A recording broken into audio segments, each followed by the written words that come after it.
Hi! Welcome to my channel.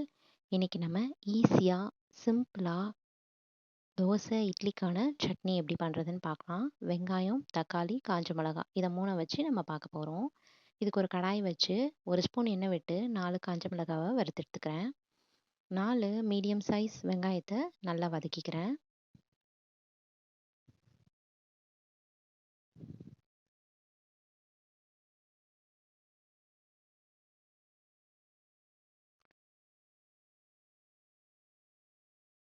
வெங்காயம் நல்லா வதங்கணும். அதுக்காக உப்பு போட்டு நான் வதக்கி எடுத்துக்கிறேன்.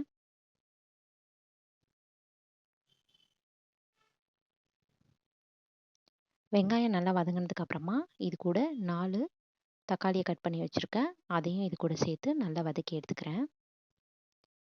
தக்காளி தோல் பிரிஞ்சு வர வரைக்கும் நம்ம வதக்கிக்கிட்டா போதும். நல்லா வதக்குனதுக்கு அப்புறமா இத ஒரு பிளேட்ல ட்ரான்ஸ்ஃபர் பண்ணி ஆற வச்சுக்கிறேன். ஆறுனதுக்கு அப்புறமா ஒரு மிக்ஸி ஜார்ல போட்டு நம்ம அரைச்சுட்டு வந்துடலாம்.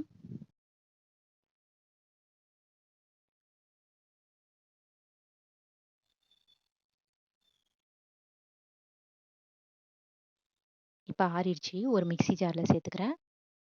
நல்லா மையா அரைச்சுக்கிறேன். தண்ணியெல்லாம் எதுவும் ஊத்தாம அப்படியே அரைச்சுக்கலாம். இங்க பாருங்க அரைச்சுட்டு வந்துட்டேன். இப்ப நம்ம சட்னிய தாளிச்சுக்கலாம். ஸ்டவ் பத்த வச்சு வானல் வச்சுக்கோங்க. இதுல 3 ஸ்பூன் எண்ணெய் விட்டுக்கோங்க.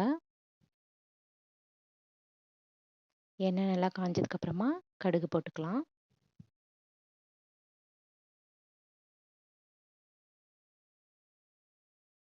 கடுகு, உளுத்தம் பருப்பு 2த்தையும் சேர்த்துக்கிறேன். கடுகு நல்லா வெடிச்சதுக்கு அப்புறமா நம்ம கருவேப்பிலைய போட்டுக்கலாம்.